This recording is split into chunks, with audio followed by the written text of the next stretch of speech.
There's not something he can be brought up that doesn't fit under that. When God saved us and sealed us, he knew all our past sins and all our future sins. Do you get that? I hope you understand that, but do you grasp it? You know what? When I put my trust in the Lord back, I don't know exactly, 8, 9, 10, with the Lord back then when I just trusted him, I had no idea all the junk I was going to continue to do after that point. And if I look at that on certain days and certain nights in my life and go, am I really saved? Look at this. I've been saved now for almost over 50 years, and I still struggle with certain things. What's going on? You'd think by now, 50 years, I've been studying and doing this, and I still struggle with sin at times. And you go through those things. The great comfort is he knew all that when he saved me. He knew all that was going to happen, and he still saved me. Get that in your head one time, grasp that. Because when you commit a sin, you go, how can the Lord love me now? But he knew exactly that at the time he saved me. He knew that. It didn't change his mind then. We didn't know it. That's the problem. We live in a life where we continue to go moment after moment after moment. God does not live in that. He is beyond that. He's already at both ends right now. And he saves us. And when he saves us, it's the current sins we've done in the past and all the future. All right, so he knew all our past, all our future sins. He saves us. Here's the key. Not because, well, Randy, you've done a lot of things, but you're not as bad as everybody. So I'll keep you around. Okay, you remember that? I always call it the 51% rule. You want to be in that 51% or better. If you drop down to the 49, do we think like that sometimes? Foolish thoughts like that are not have anything to do with it. It is not based on us. If it is, we're gone. No one can ever live up to saying, I've earned God's favor. He saves us for his own sake, not because of us. Isaiah 48, 8 to 11. Let me read that.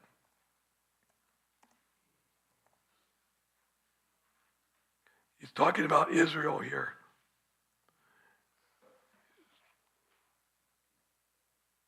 He's talking to Israel. You have not heard, this is God speaking. You have not heard.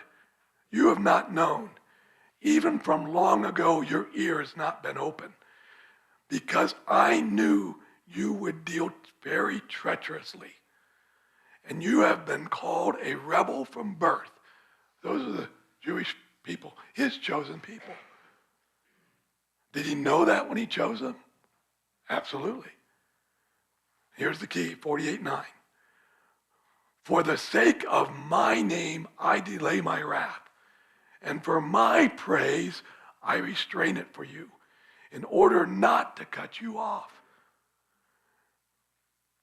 Is that how far I want to go? 11. Behold, I have refined you, not as silver. I have tested you in the furnace of affliction. For my own sake, and he repeats this, for my own sake. When God repeats it, it's emphasis. Get this. For my own sake, I will act. For how can my name be profaned and my glory give to another? God is doing all this, all of salvation, all of this life, all this plan is for his own sake and glory. Not for us. We're the benefactors of all that. And so now, it's all for him. So when I sit there and I sin and I mess up and I act like a fool, I can run to him knowing he's going to forgive me. Not because I've been pretty good in the past. And it's It's been almost a week and a half since I've done something stupid like this. Okay? It's not that. It's because of his name's sake. He will be glorified. And when I go, I will repent, confess, and explain, this is why I need you, Lord. This is why I need a Savior. This is why you are to be praised. This is why you're gracious and you're acting this way to someone like me. We go in humbleness in those ways. That's our lives. That's all this. But if you ever think this, get confused and always get off track, it's not you're confused. It's our nature that pulls us into this. That somehow I am performing for God and trying to make him happy. And if I can, and I want him to be happy with me in what I'm doing. Now there's a sense I want to be obedient. And that does please God. But you are not earning anything or favor. The favor is given to us as a gift for his name's sake. That we may go, wow, he is amazing that he does this. And that's why I run to him. And I don't have to fear those things. And I go, because the blood of Christ is there, covering it, paid for it all.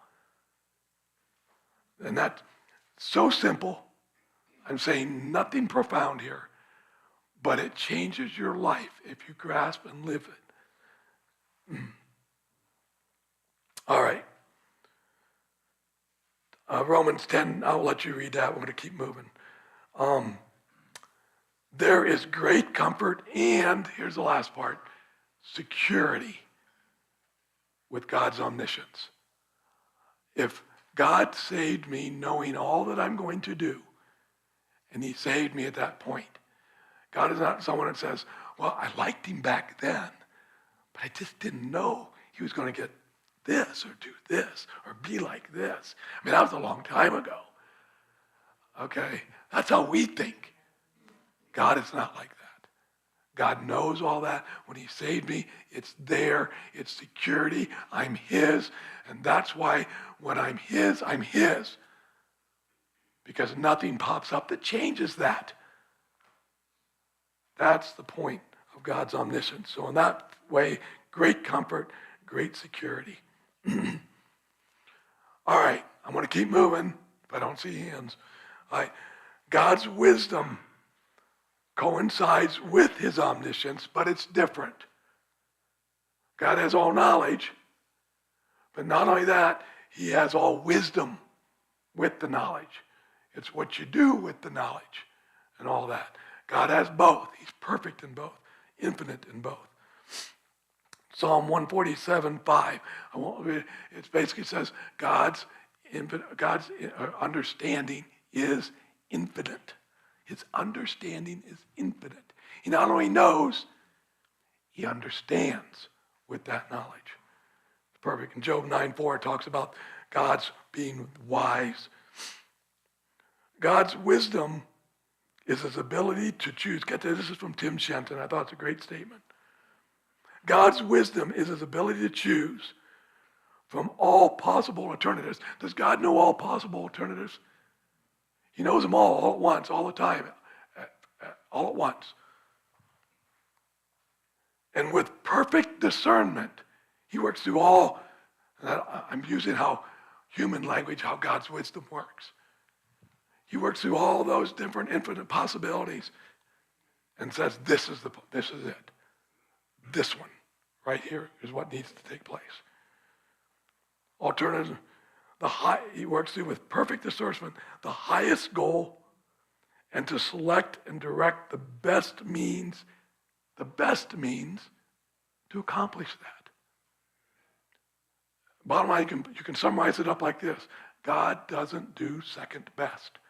Why would he ever do second best? He has all knowledge. He has all wisdom. He's God. Our next attribute is he has all power. Nothing can stop him. Nothing ties his hands. Nothing. Not time, not people, not Satan. Nobody ties his hands. Nobody. He's all powerful. So when he says, this is my plan, this is where it's going to go, you know it's the best plan, perfect, of all possibilities, And you know he's going to carry it out. He has all the power to do it. View the world this way. View it this way as you go through this. There is no second best happening. Now, we don't often understand what God's purpose and plans are ultimately, other than to be conformed to the image of his Son and for him to be glorified. So those are what he's doing. And he says, I know the best and perfect plan for that to happen. For you to be conformed to the image of his Son, for God to be glorified, and God's going to be glorified for those who he saves in his grace and mercy, and for those who receive his justice. That's Romans 9:22. You can read that. He puts his justice out there, and he will be glorified by his justice. He will be glorified by his grace. That's the amazing part of all this. God has the plan. Now, we question it at times, don't we? And that's our human nature to do that. But when you do that and you find yourself there, the first thing you should do is, I'm stepping in the ground here that I don't know. And I think I'm elevating myself up right now to somehow think I know better than God. I know more. I wouldn't do it this way. This shouldn't have happened. This is not the best. God messed up. All those things, if you ever find yourself, usually it's back here. It's usually not out of your mouth. Hopefully, if it's not goes that far. You need to check yourself immediately and go, wait a minute. I know what the word says. I know this. My flesh right now is taking over, and I am sinning against God. And check yourself. You don't have to like it, but you have to trust it. You have to honor him. Rejoice again in all things. Always rejoice. Because I know it's part of God's plan. It's the best of the plan. And there is a purpose for this that is being accomplished that somehow right now I don't understand. But it's only because I'm stupid. Not because it's a bad plan. And this is easy to grasp when things are going well in your life. If you're facing something, if you're in a difficulty, and I bet if not 99% of you are facing something in your lives. But that's when this will show, do you believe it? Do you trust or don't you? And the Lord's going to keep asking that question to you. Put you in situations. Bring things into your life. And he's going to say, do you trust me? He's testing our faith for us. And when our faith holds up, we go through, you go, I know I'm his. It's more security. It's more conforming to him. And the bottom line is, I need to trust him in everything. And obviously I'm not in a lot of places of my life. Don't know that. I think I do. And then the Lord puts something in there and I go, I wasn't there. And I need to. The best thing for me to do is to trust him in all things. So I need some difficulty in my life to bring it in, to point that out so that I learn to trust. That's the best thing. That's the purpose. It's not for me to have a nice, smooth life and everything I want, and everybody loves everybody, and it just is great. That's great. You know when that happens? Heaven. Not here. That's not the purpose of this life. It's never going to happen. Never going to be there. No election's going to cure it. In America, nothing's going to cure any of this. We need to learn to be Christians wherever and whenever and whatever situation we are. If you find yourself in Russia, and that's where you are, should not change your Christian life. One instance. America, Russia, China, Afghanistan, it doesn't matter. It doesn't matter. These are earthly kingdoms that come, go, Lord brings them up, raises them, puts them up, down. It doesn't matter. What matters is my Christian life, my relationship with the Lord, my eternity my being conformed to his image, my understanding that so that I can honor him, trust him now, and enjoy him forever in eternity. That's our focus. Boy, as I say this, I wish I had that focus all the time. Don't you? I'm telling you right now to do it. I don't. But the instant we find out we're not doing it, realize you're off track. Come back, repent, and put that ever before us. I love R.C. Sproul, the term coram deo. I think I got it right. Correct me if I'm wrong, those of you smarter than me. Andrew, is that what he always said? The Latin, I don't know. Does that mean live before God? Live before God. Our whole day, our whole existence, our whole purpose, our whole life is just to live before God. Enjoy him, watch him, see him, and trust him. All right. God's wisdom is often contrasted against the world's wisdom. Put the two together. 1 Corinthians 1, 18 to 31. Let me just read these next three scriptures.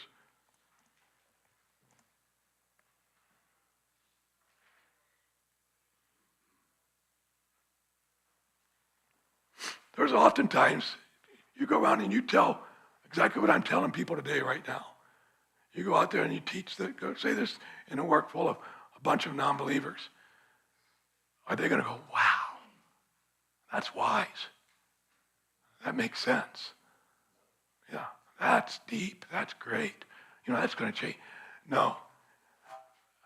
The wisdom of God is often seen, is almost always seen as foolishness to those who are perishing. And that's why God's wisdom set against man's, man goes, that's foolish. When you have God's wisdom, and I look at man, it says, get all you can all you get, and sit on the can. I go, that's foolish.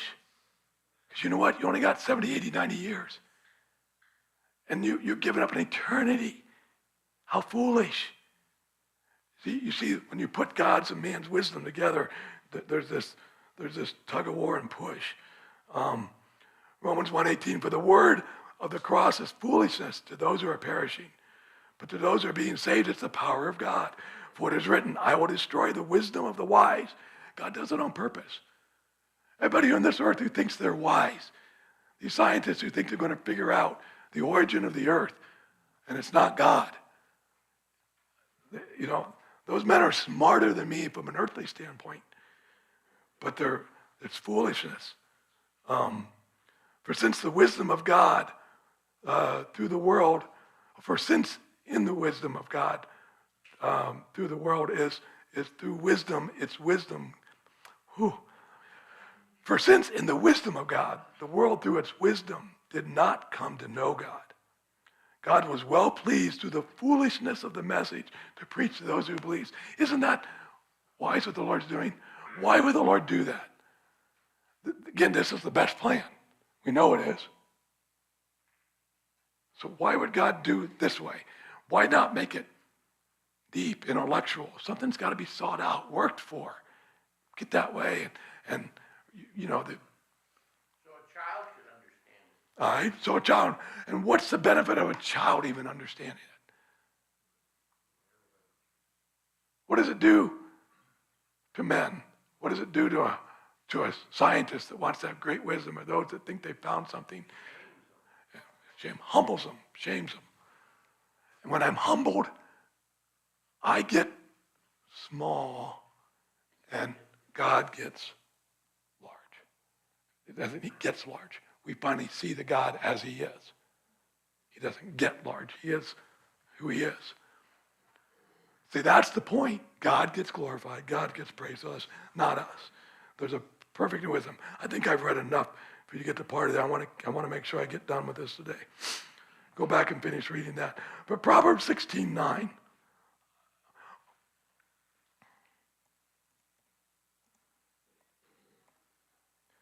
If you look at the wisdom of man, what if you ask the world? You see it all the time. Well, you watch TV shows.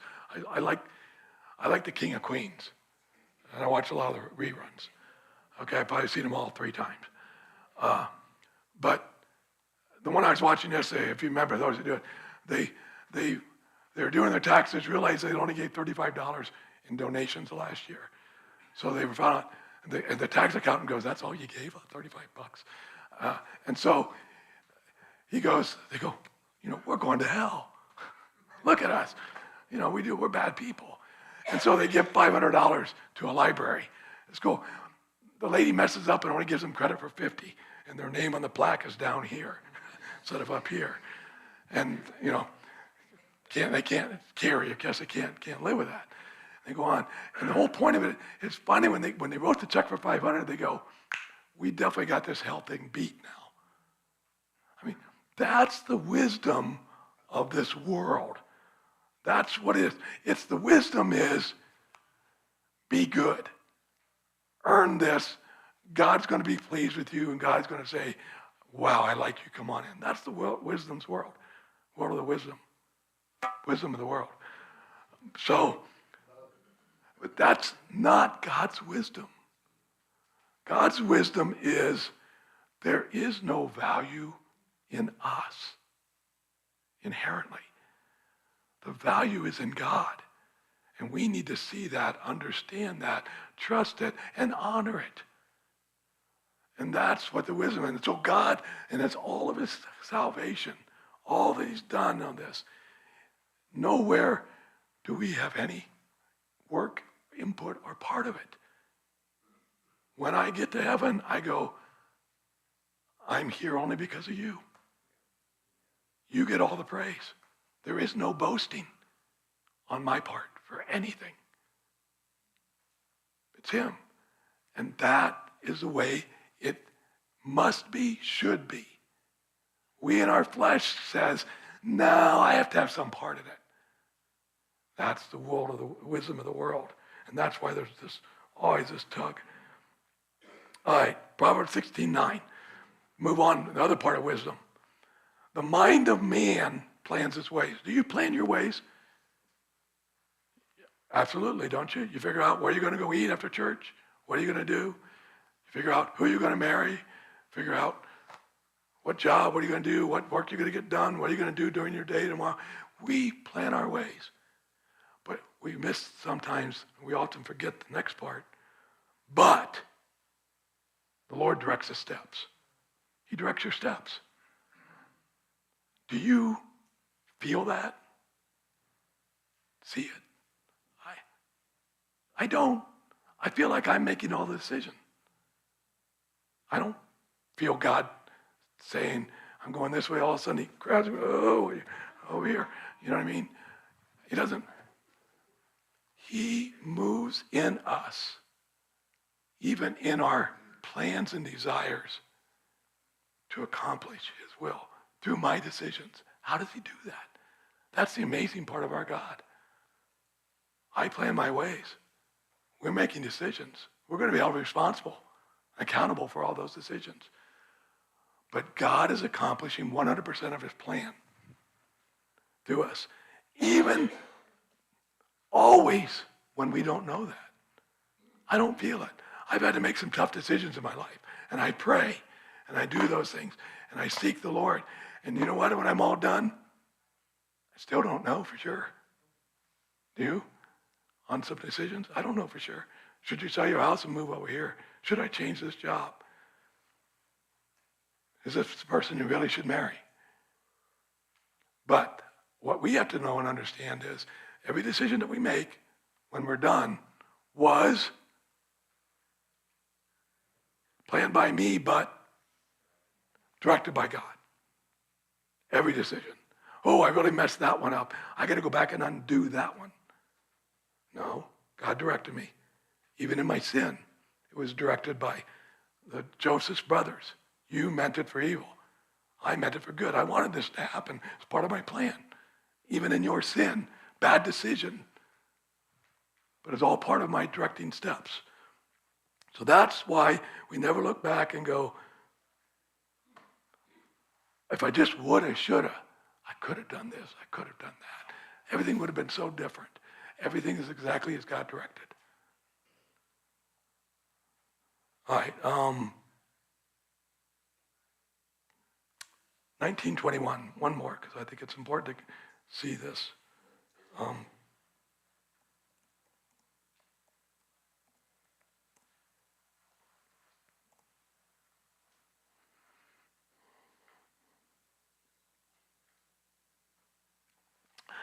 My plans are in a man's heart. Oh, many plans are in a man's heart. We have all these plans, all these desires, all this is in here. All that we're going to do, I'm going to do this, I'm going to accomplish this. Hopefully 10 years from now, I'll be able to do this. Many plans are in a man's heart, but the counsel of the Lord will stand. Whatever plans you have, if it's not in God's counsel, if it's not what he wants, if it's not what it's part of what his ultimate plan is, it's not going to happen. I don't care what you do, how much effort, whatever you do, it's not going to happen. God's counsel will always stand.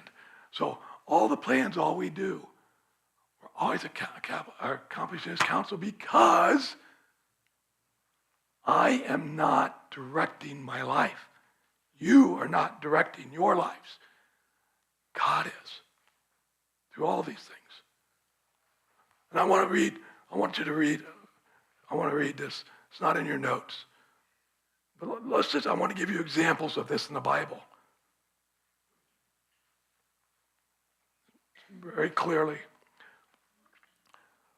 When then Absalom and all the men of Israel said, this is 2 Samuel 17:14. 2 Samuel 17:14. When Absalom and all the men of Israel said, the counsel of Hushai, the Archite, is better than the counsel of Ahithophel. So they got to decide, what are we going to do here? The king wants to know, what are we going to do? Absalom has usurped himself as king. What are we going to do? He listened to two different people. He had to make a choice. Who had the best? Right? A lot of pressure. King's got to make this right decision. For the Lord had ordained to thwart the good counsel of Ahithophel. Ahithophel had good counsel. Hushai did not. But the Lord ordained to thwart it, the good counsel of Ahithophel, so the Lord might bring calamity on Absalom. It was his goal, it was his counsel to bring out calamity on him.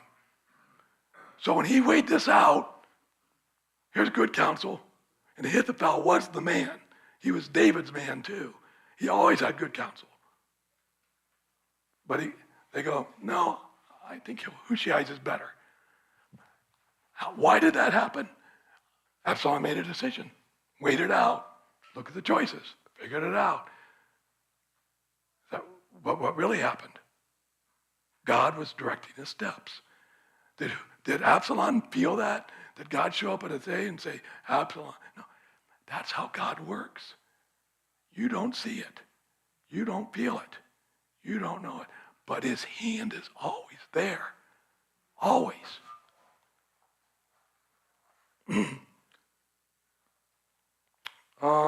Romans 11:8. Just so you think, well, there's one example.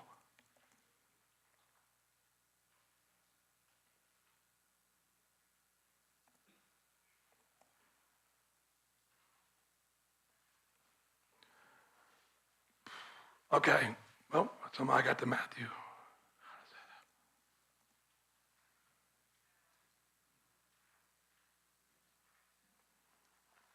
Let's talk about the Israelites here. Romans 11:8, their future and where they're at and why, what's God doing in his time. But it says, Romans 11:8, just as it is written, God gave them a spirit of stupor. Eyes do not see, ears do not hear, down to this very day. Is it just the Jews or just the opposite? They just want to turn, they've been given a spirit of stupor by God. He is directing their steps. And is accomplishing what he wants. He's given them a spirit of stupor. Do you see it? Do you feel it from people? I can't see that. I can't see a spirit of stupor.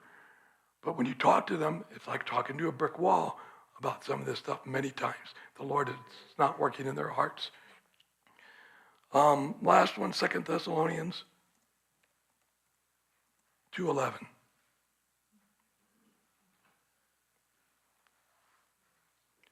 For this reason, God will send upon them, this is during the tribulation period, for this reason, God will send upon them a deluding influence so that they will believe what is false. Now they're going to make decisions and they're going to decide to choose what's false. And they're not going to know this and feel it, but God has put a deluding influence on them. God does this. The Bible tells us he does this. So people, oh, God never touches man's will. Man makes all his own decisions. It's completely independent and all that. God would never do that. The Bible tells us over and over and over. Yes, I do, because I'm in control. It's my world, my plan. All this is being done according to what I want to accomplish. Psalm 135, 6. Hopefully you get this one memorized if you have it. Our God does as he pleases. Just so you don't get confused.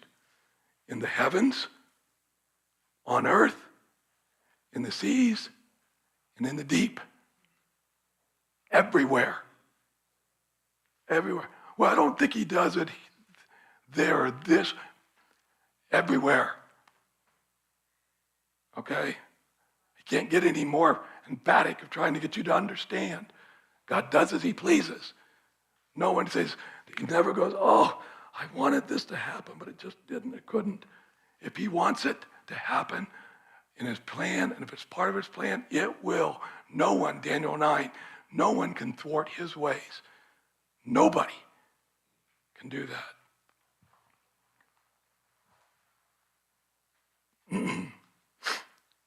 All right, I've got a feeling I'm in trouble.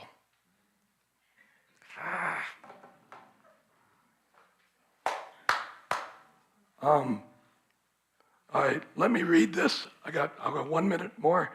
Let me read this, and I can say I'm done.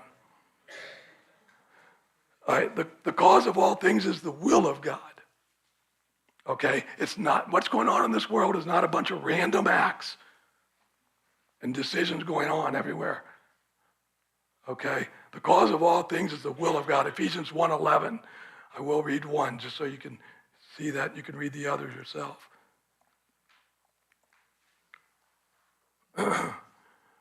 We also obtained an inheritance, having been predestined according to his purpose, who works all things after the counsel of his will. Everything that's going on is after the counsel of his will. It's not random. It may appear random to us. It may appear like there's not a pattern. It may appear like there's not an overall plan. But that's not true. We're just too stupid to see it. God, it's his will, is making all things. The crucifixion of Christ details this. And let's go through this. God knew and foretold of the crucifixion of Christ before it happened in the Old Testament. Scripture states that he was slain before the foundation of the world in Revelation 13:8. Acts 2:23. Let me read one more verse so you get this.